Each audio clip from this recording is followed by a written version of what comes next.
Olá, olá, terceiro ano. E aí, tudo bem com vocês? Espero que todos estejam super bem. Como vocês sabem, meu nome é Norlan, ou Norlan Jesus Santos, eu sou professor de biologia de vocês. É, Primeiramente, dizer que é um prazer revê-los. Espero que vocês estejam, né, gostando minimamente do que a gente está conseguindo fazer aí em relação às atividades remotas. Foi um processo de adaptação para todo mundo.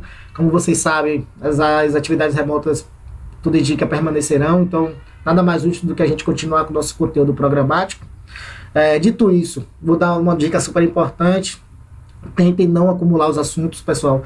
Embora o terceiro ano seja uma grande revisão, de modo geral, tanto que muitas pessoas podem até achar, mas isso aí eu já sei. Sempre é importante estudar bastante, não acumulem as atividades, porque mesmo que as atividades voltem remotamente, ou desculpe, presencialmente, vocês precisarão enviar essas atividades remotas, enviar ou fazer as atividades remotas, e nós precisaremos continuar com as atividades presenciais. Então, o que vai acontecer via de regra? Vocês vão ficar sobrecarregados com essas atividades que já eram para ter sido feitas, e enquanto vocês aprendem ou relembram assuntos novos. Eu, com minha experiência com relação à carreira acadêmica, eu digo que isso vai ficar extremamente difícil para vocês. Então, eu sugiro que vocês não deixem acumular. Outra coisa super importante. Na biologia, uma das coisas que a gente sempre fala é que a gente tenta sempre organizar, classificar, justamente para facilitar a nossa compreensão. Então, o que é que a gente faz? A gente vai de um conceito mais simples para conceitos mais complexos. Só que nesse caminho aqui, a gente tem a construção do nosso conhecimento todo. Então, se você tem lacunas de conhecimento, fica muito mais difícil entender as partes complexas, porque você vai sempre sentir dificuldades em avançar algum tipo de conteúdo. Então, tudo que a gente está falando, para quem já sabe é legal, para quem já sabe é bom e fortalece ainda mais esse conhecimento, e quem não sabe começa, né, a aprender, justamente para que a gente possa caminhar mais profundamente na nossa disciplina, na nossa biologia. Beleza? Dito isso, o que é que a gente vai fazer? Vou continuar caminhando com relação aos conteúdos programáticos, parabenizar quem está enviando as atividades, quem está participando. Grande parte das respostas são muito boas, então significa que vocês estão aprendendo. Meu objetivo está sendo alcançado mesmo de modo remoto. Então fico muito motivado e muito feliz com relação a essa participação de vocês. Beleza? Hoje a gente vai falar de um tema que é super leve, então não se preocupe, é um tema super tranquilão. A gente vai falar sobre biodiversidade. Eu dividi em duas partes para que não fique muito longo o vídeo. Já percebi que vocês têm sugerido que os vídeos fiquem mais curtos, porque a dificuldade de acesso à internet ou algo do gênero, talvez no celular fica mais complicado, não tem problema. Então os vídeos serão cada vez menores, certo? Então vamos seguindo. Biodiversidade. Primeira coisa para a gente entender sobre biodiversidade é a gente começar a relembrar aqueles conceitos que a gente já sabe lá de muito tempo. Então, professor, a gente vai falar de biodiversidade, diversidade, variabilidade, via de regra, né, e biovida. Tá bom, mas vocês acham que a gente vai falar somente de vida ou do contexto inteiro do que a gente está vivendo? Então a gente precisa aprender claramente ou relembrar alguns conceitos importantes. Então, litosfera é um dos conceitos importantes que a gente vai levar em consideração aqui, que é justamente a camada superficial. Ah, professor, mas essa litosfera é a camada superficial, é a que a gente visualiza? Nem sempre, garotos. Certo? É a parte mais superficial, mas pode, por exemplo, estar coberta com água salgada ou água doce, por exemplo. Ou tipos de solo diferentes que a gente vai conversar durante esse nosso encontro. Na camada externa, lembra que eu te falei? Você pode ter, por exemplo, um solo arenoso, por exemplo, causado pelas intempéries. A gente vai pensar também no que significa isso. E você pode também ter um solo rico, né? Rico em matérias orgânicas e também em matérias inorgânicas. Outra coisa, nesse solo que é rico, o solo rico do ponto de vista de matéria orgânica, você vai ter algumas características também importantes, que é, por exemplo, a circulação de águas e gases. Então, daí a gente já começa a pensar claramente, né? A água é um dos fatores importantes para, por exemplo, o aparecimento de vida. Então isso me diz claramente, por isso eu estou dizendo claramente que provavelmente onde tem matéria orgânica, que tem gases e água, deve ser um solo mais rico. Beleza? Então vamos seguindo. E aí uma coisa que a gente precisa pensar também é a atmosfera. Isso a gente está pensando claramente na biosfera, ou seja, a esfera onde tem a nossa vida. Qual é essa biosfera onde tem a nossa vida, pessoal? Planeta Terra, né? Então, essa Terra, ela tem, por exemplo, uma camada gasosa, que a gente não leva muito em consideração, a gente não para muito para pensar sobre ela, mas que ela é extremamente relevante, por exemplo, para a nossa permanência, para a permanência das espécies que vivem nessa biosfera, ou seja, nesse planeta Terra. E bora pensar um pouquinho. Essa camada gasosa, na realidade, pessoal, além de favorecer, de permitir que a gente consiga respirar, lembre-se que para gente, né, para que a gente consiga nossas atividades metabólicas, a gente precisa que haja oxidação. Oxidação, quando eu digo oxidação, eu estou falando que esse tipo de reação ocorre na presença de oxigênio, não é isso? Então é importante que haja oxigênio para que haja vida do jeito que a gente conhece, do jeito que a gente entende como vida. Então perceba, e uma outra coisa também é que ele simplesmente forma um escudo protetor para o nosso planeta Terra. Vamos dar um exemplo claro. Pessoal, nós somos atingidos por meteoros. A grande maioria deve saber disso, né? Diariamente e talvez milhares de vezes diariamente. Garotos. Muitos asteroides chegam e batem na nossa... Acho que não chama nem... acho que meteoro é quando consegue adentrar essa parte, mas você tem asteroides que batem nessa camada em uma velocidade tão grande, essa camada gasosa, que simplesmente eles, né, se desintegram, não conseguindo, por exemplo, acessar partes mais internas do nosso planeta Terra, excluindo a nossa vida. Perceberam? Então essa camada é extremamente fundamental do ponto de vista metabólico, para a nossa utilização do ponto de vista da nossa respiração, mas também é fundamental para a nossa proteção. Lembre-se que a gente está dentro de um universo onde tem tudo acontecendo ao nosso redor. Se eu digo que, lembre-se, é importante salientar isso, na biologia a gente sempre tenta classificar, organizar, e geralmente os termos vão ajudar a gente a entender. Então você vai estar lá na prova do Enem, e vai pensar assim, poxa, esse conteúdo aqui, eu não estou sabendo tanto dessa pergunta. Mas talvez eu siga um conselho do meu professor Norlan lá, que me disse o seguinte, o termo já deve me ajudar. Tá bom. Hidrosfera. Se eu digo que hidro tem uma relação com água, né? Você pode ter sei lá, tudo que tem hidro, geralmente hidroavião, é um avião que o quê? Que pode pousar, por exemplo, na água, né? Tem estruturas específicas que podem fazer com que ele pouse na água. Então, tudo que está relacionado a hidro está relacionado à água. E se eu digo que tem uma relação direta com esfera, eu penso logo em biodiversidade, em biosfera. Então, o que é que eu estou falando aqui, pessoal? É justamente na massa líquida, né? E que significa o quê? Que 3/4 da nossa superfície da Terra está coberto por água. E é o que? É uma massa líquida, e a gente vai considerar o que? Geleiras, né, icebergs, lagos, rios, mares, entre outros, tá bom? Outra coisa, como eu falei anteriormente, a camada onde se desenvolvem seres vivos é a biosfera. Facinho, né? Até aí. A gente tem que pensar claramente que falar de biodiversidade, falar de biosfera, falar de todos esses fatores que a gente está conversando, né? Atmosfera, litosfera, muitas vezes o que a gente está falando aqui tem uma relação direta com fatores abióticos. Mais uma vez, galera, vamos lembrar do termo. Se eu estou dizendo que é abiótico, é vivo ou não vivo? Se eu digo que eu vou tomar um antibiótico, significa que eu estou tomando algo que não favoreça, por exemplo, a presença de determinada vida, entre aspas. Nesse caso, as bactérias. Se eu estou dizendo que é algo abiótico, já significa que quando você vê esse termo A na frente, que não é vivo. Vamos imaginar uma coisa. As rochas, por exemplo, que estão associadas lá em determinado ecossistema, é um tipo de fator abiótico. Aí vocês precisam lembrar o que são fatores bióticos, fatores abióticos, ecossistema. O ecossistema é justamente esses fatores bióticos, população, espécies, comunidades, vegetais, animais, e, por exemplo, tudo que cerca que não é vivo. A areia, por exemplo, do mar, o calcário, entre outras coisas, beleza? E um dos fatores que aqui eu acho super importante da gente conversar um pouquinho é justamente os que estão associados ao clima. E isso justamente devido à relevância, né, desse tipo de fator. Então, eles são influenciados claramente, e você já deve imaginar, pela relação Terra e o Sol, né? E essa relação Terra e Sol é fundamental para a dinâmica do planeta, e a gente vai falar o motivo. Lembrando mais uma vez lá, acho que das atividades de geografia, onde você entendia sobre rotação e translação, você já sabe o que é rotação no próprio eixo, não é isso? Translação ao redor do Sol, beleza? Tá, professor, isso daí tem o que a ver com a importância de entender isso. A importância de entender isso é que esses fatores influenciam em tudo que você vê ao seu redor. É simples assim, simplesmente por isso é tão relevante. Então, por exemplo, o processo, né, os procedimentos, os processos de rotação e translação vai influenciar o quê? Na insolação, ou seja, a quantidade, por exemplo, e distribuição da radiação do Sol que incide no planeta. Vamos pensar. Pessoal, vocês acham que a irradiação do Sol, a influência da insolação, melhor dizendo, da radiação do Sol aqui, da luz, influencia pouco ou muito? Demais, né? Basta que a gente pense, por exemplo, no processo de fotossíntese, né?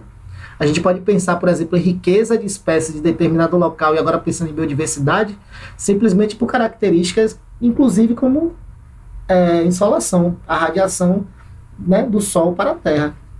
Perceberam claramente tudo isso falando de biodiversidade, mas pensando em outras estruturas, como, por exemplo, fatores abióticos associados à rotação e translação da Terra. Por isso que o conhecimento ele é concatenado, ele é junto.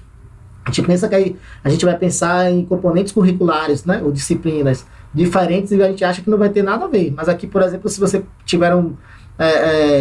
estudaram bastante geografia, vocês estão vendo que em algum momento eles estão totalmente associados nesse contexto. Vamos seguindo.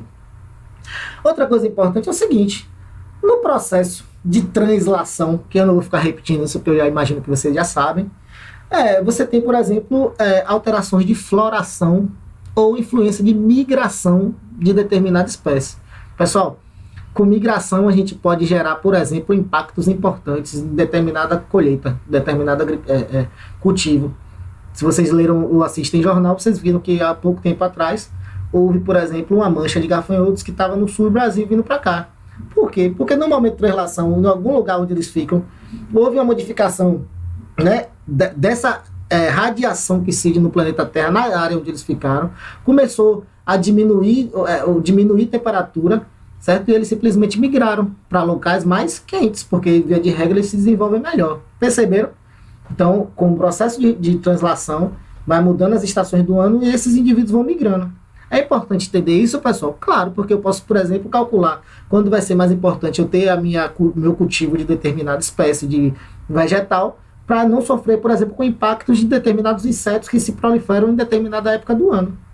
Até aí tudo bem? Então vamos seguindo. Claro, se eu penso em floração, é a mesma coisa, né? Se a gente pensa em floração, a gente está pensando em dispersão, por exemplo, de sementes. A gente está pensando em polinização, permanência de determinadas espécies ao longo do tempo. Então, tudo isso baseado no que a gente está falando. Se o ciclo circadiano, o que é ciclo circadiano, pessoal? É o ciclo do nosso dia, né? Então, o que a gente vive aqui quando amanhece e anoitece é um ciclo circadiano. Vocês nunca mais esquecerão desse tipo de conceito, e nem de informação. Você acha que você é influenciado pelo ciclo circadiano, que é um fator abiótico, que tem a ver com, por exemplo, biodiversidade? Da onde é que você diz assim, poxa, mas eu acho que é tão distante, mas tem tudo a ver. Por exemplo, indivíduos, animais, não agora, não nós mesmos, que estão totalmente influenciados pelo ciclo circadiano, que tem a ver com, por exemplo, a rotação, né? Em algum momento vai ter o sol em determinado lugar, vai ser dia, e outro vai ser à noite, com relação à sua atividade de forrageio, ou seja, de caça, e atividade sexual. Se a atividade sexual é aumentada em determinados períodos, e lembre-se, nesse mesmo momento está tendo a translação e mudanças das estações, você pode ter aumento grande de determinada população, justamente porque é época de migração, de floração, maior atividade, os dias são mais longos, ou menor atividade de determinados indivíduos, por exemplo, aumento ou diminuição de temperatura, os indivíduos hibernam, por exemplo. Perceberam, pessoal? Tudo isso é biologia. Então vamos seguir. Correntes marítimas são extremamente importantes, né? Via de regra aqui na Bahia, ou melhor, na Bahia, você vê, por exemplo, aparecimento de baleias. Muitas vezes vem para cá para ter filhotes, justamente por quê? Porque as correntes marítimas são influenciadas lá com ressurgência de águas frias nas profundezas oceânicas, que aumentam, por exemplo, o crescimento de algas, porque tem muitos nutrientes, fazendo com que outros indivíduos venham para determinadas águas, justamente para se alimentar e procriar. Perceberam? Então vamos seguindo. E a pluviosidade também, né? Vamos pensar sobre isso. Vocês acham que esse tipo de fator abiótico, rotação e translação, tem a ver com pluviosidade? Vamos pensar um pouquinho? Se eu estou dizendo que vai influenciar na insolação, ou seja, na quantidade de distribuição de radiação que incide no planeta, se determinado lugar sofre uma grande quantidade, por exemplo, de radiação, pode ser que gere, por exemplo, maior evaporação. consequentemente maior dificuldade, por exemplo, de chuvas, entre outras coisas, desertificação. A gente vai falar disso depois também. Outra coisa importante, ó, distribuição geográfica. A distribuição geográfica dos desertos são influenciadas por tudo aquilo que a gente falou anteriormente. Então você tem regiões equatoriais onde acontece maior presença de desertos, pessoal. E por quê? Porque são regiões onde ficam com maior exposição à radiação solar, que geram aquecimento dessas áreas, dificuldade, por exemplo, de permanência de água, evaporação do solo, dificuldade, lembra que eu te falei que lá no substrato geralmente tem matéria orgânica, né? É rica porque tem água e tem gases. Se não tem isso, né, empobrece a terra, geralmente sofre com intemperismo, com vento, com chuva, e simplesmente viram desertos importantes. Deserto do ponto de vista biodiversidade, tá, pessoal? Com relação à temperatura, são desertos aí com baixíssima biodiversidade, somente para ratificar. Poucos indivíduos conseguem se adaptar a esses lugares que eu falei, por exemplo, de desertos, onde você tem muita radiação, muita incidência, né, dos raios solares. Beleza? Qualquer dúvida, pessoal, envia lá para o nosso grupo do WhatsApp. Eu tento tirar as dúvidas da melhor forma possível. Se tiver, né, a possibilidade, envia no grupo da biologia, porque a gente já responde uma pergunta, mas aí várias pessoas já são contempladas nesse sentido, e aí a gente vai seguindo, tá bom? Lembre-se também, ó, esses fatores abióticos regulam, por exemplo, a distribuição dos produtores. Aí vocês já sabem que a gente já revisou, inclusive, sobre isso. A gente está falando de nível trófico aqui nesse sentido, né? Então, os produtores, por exemplo, com o aumento da radiação, aumenta o quê, pessoal? Processo importantíssimo, né? Eles são autótrofos. Então, eles produzem os nutrientes dele baseado simplesmente numa presença importante, que é da radiação, ou seja, da luz. O que é que acontece? Fotossíntese. Se tem, por exemplo, a área rica, onde tem maior radiação, via de regra, pode acontecer, por exemplo, uma maior distribuição de produtores, uma maior produtividade nesse tipo de nicho mais específico. Aí você tem a regulação de temperatura, água, sais minerais e também gases. Outra coisa extremamente importante, fatores abióticos que têm uma alta influência na biodiversidade, o relevo. Vamos pensar o seguinte, primeiro a gente tem que entender o que é relevo, né? O que é relevo, pessoal? Lembra que eu te falei lá que tem a litosfera, que é a camada de superfície, né? Rochosa. E aí o que é que a gente pensa? Existem desdobramentos, pessoal, desse tipo de camada. Movimentações de placas tectônicas, por exemplo, que a gente conhece como terremoto, pode ser que gere modificações no relevo. Não só aquele tipo de onda, né, magnética, onda onde gera o terremoto, mas também pode favorecer o aparecimento de relevos diferenciados. Então, por exemplo, ó, o relevo é formado por desdobramentos da costa terrestre e fragmentação também de rochas. E outra coisa importante, modificações no relevo podem ser causadas, por exemplo, por intemperismo. Tá, professor? E o que significa intemperismo? Por exemplo, os fatores abióticos, como, por exemplo, ventos e água. Lembra de um ditado que a água é mole, mas... como é? Água mole, pedra dura, mas tanto bate até que fura? A gente está pensando na gotinha, né? Mas vamos pensar em uma quantidade gigante de água, ela pode modificar ao longo do tempo estruturas muito gigantes. Beleza? Relevos importantes. Mesma coisa ao vento. A gente não está vendo que aquele local, por exemplo, está sendo modificado pelo vento. Mas acredite, passar de milhares de anos, aquilo ali pode ser modificado simplesmente pela presença de ventos. Qual é uma das importâncias que a gente está vendo aqui nessa figura, pessoal? A gente está vendo o oceano, a gente falou lá, por exemplo, né, que a água tem, por exemplo, ressurgimentos marítimos, aí você tem, por exemplo, modificações no clima justamente por causa dessas correntes marítimas, certo? E aí você tem alguns ventos predominantes. Só que perceba, os ventos vão batendo aqui, provavelmente realizando essa modificação nesse relevo. E a chuva, pessoal, que vem para cá, muitas vezes simplesmente não consegue passar por causa da presença do relevo. Então, alguma sobra de chuva passa, significando, por exemplo, que a biodiversidade desse lado, que onde está o mouse, pode ser menor simplesmente porque os ventos não conseguem passar, a chuva não consegue passar, simplesmente gerando algum tipo de problema lá na biodiversidade, somente como fatores abióticos de influência, um deles o relevo. Aqui vai ser super importante, eu vou até modificar a figura, ou a minha imagem na realidade.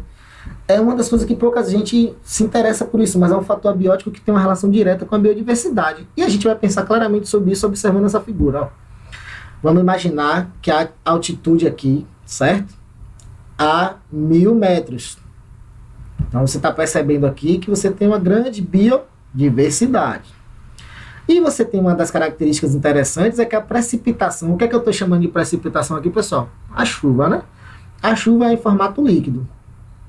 Agora perceba, conforme eu vou aumentando a nossa altitude, vai ocorrendo uma característica extremamente importante, que é a influência na temperatura. Conforme a gente vai aumentando a nossa altitude, a gente vai aumentando também a nossa temperatura, ou melhor, desculpe, diminuindo a nossa temperatura. Vou repetir para ficar bem claro. Conforme a gente vai aumentando a nossa altitude, a gente vai diminuindo a nossa temperatura. Então vai ficando mais frio. O que eu quero dizer é isso. Se eu estou dizendo que está ficando mais frio, significa que você já percebe claramente que algumas espécies aqui se adaptaram a essa precipitação líquida, e você vai percebendo que outras já vão sumindo. Conforme eu vou subindo aqui para 5.000 pés aqui, por exemplo, você já percebe que a precipitação, ou seja, a chuva, ora é líquida, ora é em forma de neve. E aí a gente tem que pensar o seguinte: será que todas as espécies, por exemplo, que estão aqui embaixo, a 1.000 metros de altitude, conseguem se adaptar aqui, por exemplo, com a mudança de temperatura de uma hora por dia chove normalmente líquida e vai anoitecendo e vai nevando? A adaptação precisa ser importante nesse sentido, né? Então você percebe claramente que até as plantas já vão ficando mais raras nesse local. Até a partir de 6.000 metros, que é onde você vê que claramente a precipitação é em forma de neve. E o que é que eu quero dizer com tudo isso aqui, pessoal? Que esses fatores abióticos que a gente nem pensa muitas vezes, como por exemplo a altitude, que por consequência vai alterar na temperatura, vai ser importante na biodiversidade. Então, quando você estiver no vestibular, pessoal, as perguntas não vão ser, as perguntas vão ser justamente para você raciocinar nesse sentido.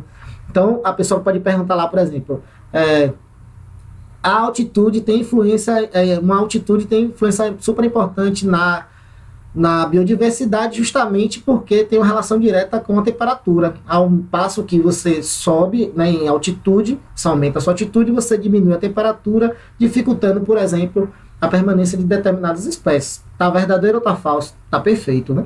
Mas assim como tá fácil assim, eles podem começar a colocar várias diferenças, que é onde a gente comece a perder o raciocínio, simplesmente porque vai dizer, não, altitude não tem nada a ver, ele vai colocar uma coisa muito mais simples lá, a gente vai pensar que é essa a resposta, mas a altitude é um fator abiótico e que tem uma influência importante do ponto de vista da biodiversidade.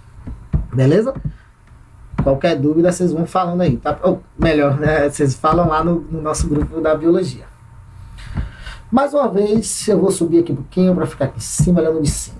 Então, perceba, agora que a gente já falou de fatores abióticos para entender as influências sobre biodiversidade, percebeu? Na biologia nada é assim, que a gente não precisa entender outras coisas para chegar ao conhecimento que a gente tem interesse.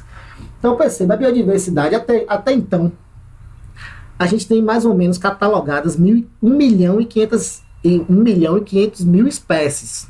Aí você diz, poxa, espécie pra caramba. Mas a maioria são invertebrados, são insetos. Via de regra, tem espécies que são extintas e a gente nem sabe, né? A gente nem consegue acompanhar porque a gente nem catalogou. Se a gente não catalogou, a gente não tem como saber.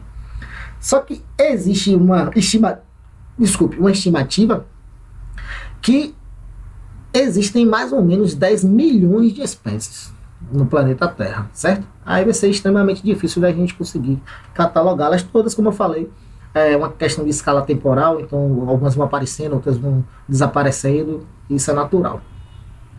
E aí, uma das coisas importantes aqui, pessoal, embora todas as pessoas, ou grande parte das pessoas tentem destruir nosso Brasilzão, nosso Brasil, junto com a Indonésia e a Colômbia, são países extremamente importantes do ponto de vista da biodiversidade.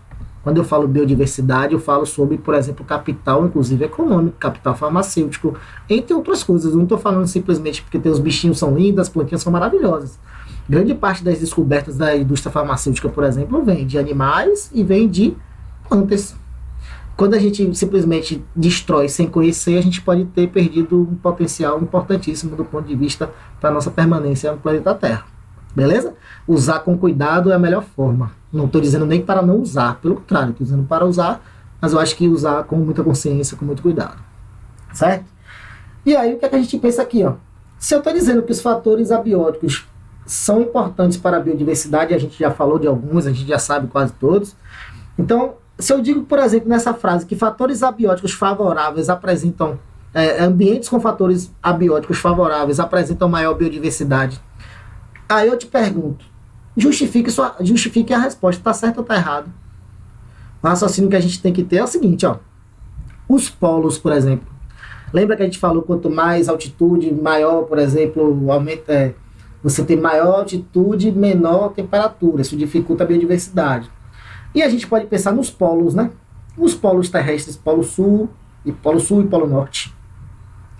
Você tem um sentido que é o seguinte, ó, eles apresentam menor fornecimento de energia luminosa. A gente falou lá de radiação, que é um dos fatores importantes, porque tem uma relação direta com o processo de rotação e translação, beleza? Então a gente já sabe disso. Simplesmente por apresentar uma menor quantidade de energia luminosa, e aí você lembra que, né, os organismos fazem fotossíntese, por exemplo, com relação a essa presença, você tem um menor número de espécies. Simplesmente por ter menor radiação, você tem uma menor quantidade de biodiversidade em determinado local. E eu achei esse gráfico super legal. A gente vai começar a interpretar esses gráficos de vez em quando, que é o seguinte, ó. Ao olhar rapidamente, a gente até se assusta, fala, poxa, o que é que eu estou vendo aqui? Aqui você está vendo a representação, né, didática do mapa mundi, certo? Aqui tem os trópicos, né? Então perceba, ó, o que é que a gente precisa fazer? Aqui é latitude, eu não estou falando de altitude, eu estou falando de latitude. Então você vai perceber claramente o seguinte, ó, ao passo que eu me desloco, tá vendo aqui o 70, pessoal? Latitude do 70, ao passo que eu vou me locomovendo para aqui o Equador, perceberam? A linha do Equador aqui, ó. O que é que está acontecendo aqui, por exemplo, com o número de espécies? Está aumentando, percebeu? E se eu continuar seguindo, por exemplo, estou aqui, aí passo, por exemplo, pelo Brasil, e vou seguindo até o Polo Sul. O que é que vai acontecendo também, pessoal? Tem uma faixa onde tem algumas espécies e tem uma faixa simplesmente onde a gente não tem mais o aparecimento de espécies. Perfeito? Então a gente começa a perceber claramente que os componentes curriculares são associados. Porque o que a gente está vendo aqui claramente não tem uma relação direta com geografia. Então a gente tem que entender um pouco de geografia para entender um pouco sobre biologia, para entender sobre biodiversidade, levando em consideração, por exemplo, fatores abióticos para entender esse tipo de influência. Perceberam? Então nunca pense que na biologia algo é desnecessário ou não importante. Certinho? Então vamos seguindo, vamos ver o que é que vai acontecer a partir de agora aqui. Outra coisa fundamental é justamente a estratificação vertical. Isso aqui é uma das características que são importantes, por exemplo, tem pessoas que estudam fortemente isso na biologia, que é a estratificação vertical. E está relacionado com a diversidade do ecossistema. Então você vai perceber, por exemplo, ó, numa floresta hipotética aqui, tá, pessoal? A estratificação é o seguinte. Você vai perceber que aqui, o que é que está acontecendo? Uma quantidade grande de estratos herbáceos, com alguns subbosques e também algumas plantas de dossel, que são essas grandinhas. E também você vai perceber que ao passo que eu vou subindo, o que é que vai fazendo, o que é que vai acontecendo com a minha diversidade? Você vai vendo que a estratificação vai ficando cada vez mais específica. Então, lá aqui, plantas emergentes, certo? Na floresta tropical, você vai perceber que poucos indivíduos conseguem se adaptar aqui. Outra coisa importante, eu não sei se vocês já escutaram falar em epífitas. Epi, de cima, né? Fitas de planta, perceberam? Epífitas são plantas que vivem em cima de outras plantas. Então, no processo de reprodução, muitas jogam os seus esporos e, como elas não conseguiriam acessar a essa parte daqui, então o que é que elas fazem? Mesmo elas sendo de outro substrato, elas conseguem viver aqui em cima, de outras plantas. Você acha que isso é importante ou é pouco importante?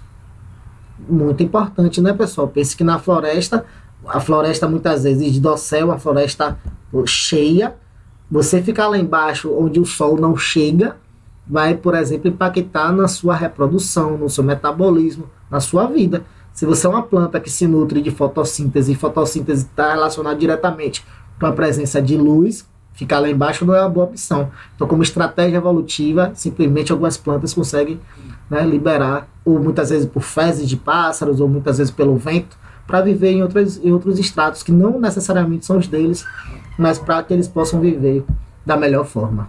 A natureza é super perfeita, né? E vamos seguindo para ver agora o que vai acontecer aqui. Agora é com vocês, tá, pessoal? Acho que eu falei bastante, eu vou tentar fazer vídeos sempre mais curtos, mas é porque também tem muita coisa para falar, então não tem também como deixar vocês, né, com conteúdo incompleto. Então talvez seja dividam uma vídeo para assistir 2 vezes, não importa, o importante é que vocês se concentrem, estudem e façam a parte de vocês. Agora é com vocês aqui. Vocês precisam realizar a leitura da página 61, tem um campo lá específico, campo de notícias, e tem uma questão embaixo, se eu não me engano é verdadeiro ou falso, lá você tem que ler com maior calma. É no nosso livro didático, o livro que a gente adotou lá no CEDOF, então não vai ter nenhum tipo de problema nesse sentido. De preferência enviar as atividades por onde, pessoal? Pelo Google Sala de Aula. Por quê? Porque fica a sua pasta toda organizada, fica muito mais fácil para você visualizar alguma coisa caso precise, para mim também. E caso não tenha essa possibilidade, é claro, pelo Google, desculpe, pelo WhatsApp. Aí nesse caso seria o WhatsApp privado, mas é como eu falei, de preferência no Google Sala de Aula, as dúvidas, por favor, de preferência também coloque no nosso grupo da Biologia, que a gente gera umas discussões bem legais lá, tá bom? E é isso, aí eu tô voltando aqui ao ritmo de novo, que eu vou ter que começar a gravar muitos vídeos para vocês, então de preferência não acumulem as atividades, para não ficar muito sobrecarregados, tá bom? E é isso, galera, prazerzaço aí, e é isso, contem comigo sempre. Grande abraço.